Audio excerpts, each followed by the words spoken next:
আমার ভাঙা ঘরে ভাঙা চালা ভাঙা বেড়ার ফাঁকে অবাক জ্যোৎস্না ঢুইকা পরে হাত বাড়াইয়া ডাকে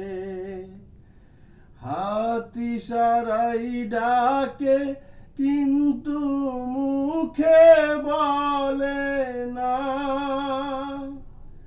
আমার কাছে আইলে বন্ধু আমারে পাইবা না আমার ভাঙা ঘরে ভাঙা চালা ভাঙা বেড়ার ফাঁকে অবাক জ্যোৎস্না ঢুইকা পরে হাত বাড়াইয়া ডাকে